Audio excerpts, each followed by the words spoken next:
All right, well, it's been known as the Temple of Secrets, the Palace of Mystique. So what happened today was meant to shed some light on what has been for nearly 100 years a dark, impenetrable place. I'm speaking, of course, about the Federal Reserve Bank. And today, Fed Chairman Ben Bernanke did what has never been done before by anyone in his position. He held a press conference. For more on that, I'm joined by Gerald Celente, publisher of the Trends Journal and also director of the Trends Research Institute. He joins me now from Kingston, New York. Hello, Christine. Hey there, Gerald. A lot of people watching this closely. What do you think Chairman Bernanke said today that Americans should care about? Well, watch what happened. Look what happened to gold and silver prices. They skyrocketed. Gold prices went up some $20, silver $2. What Bernanke said, basically, without saying it, is that they're devaluing the dollar by keeping interest rates low.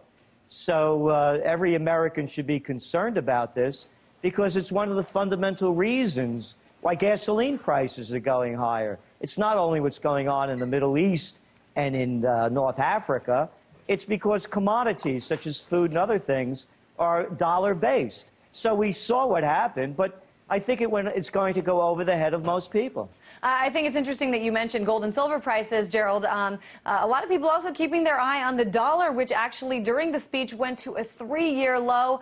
Some reports also that gas prices rose by 6 cents from before the speech to after the speech. What do you make of this? Well, again, it's the devaluation of the dollar, and it's the transitory inflation that Bernanke says that we're not going to have. Christina, I have to say this.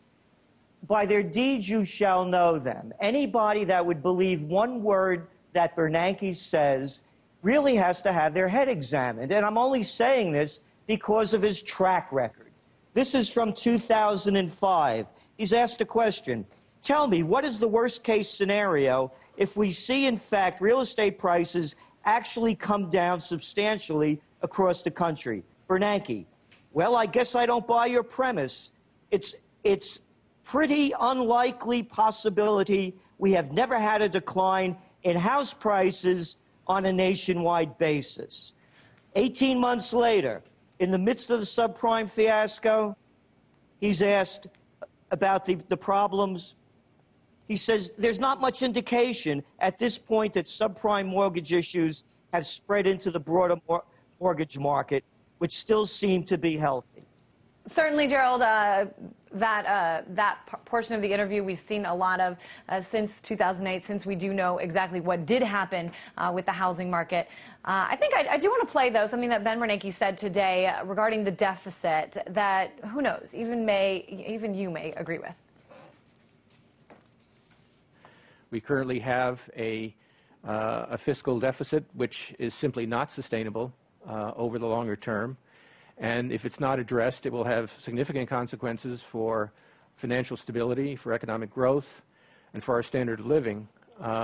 It is encouraging that we are seeing efforts on both sides of the aisle to think about this issue from a long-run perspective. It's not a problem that can be solved by making changes only for the next 6 months. It's really a long-run issue. We're still a long way from a solution, obviously. All right, so there we have Chairman Bernanke acknowledging that the deficit is unsustainable. Is that something that you at least agree with? Of course, it's unsustainable. What he didn't really address is that where are they not cutting from?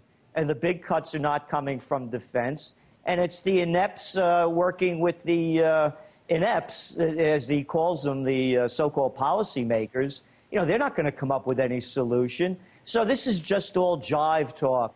They're not really addressing the big issues. And when you listen to Bernanke's speech, he said that he sees in the future America rebounding to its former strength. Oh, yeah? Hasn't China just displaced America as the world's #1 manufacturer? No, so this is just really to placate the people. And when you listen to the questions that were asked, Christina, I mean, my God, what softball questions by a press corps of prostitutes. All right. You know, another thing that people were asking about and talking about and also watching for today was sort of what would happen next with quantitative easing and unemployment. QE2, of course, the Fed's program of buying up assets and, you know, trying to flood the economy with money. This will end on schedule, as announced, but it seems to be that the unemployment rate has barely moved despite this $600 billion program. And I understand these two are not totally interconnected. The QE2, this program was supposed to boost the economy, and then jobs were supposed to happen afterwards. What's flawed here? Go back to the Obama stimulus, or go back to the Bush one.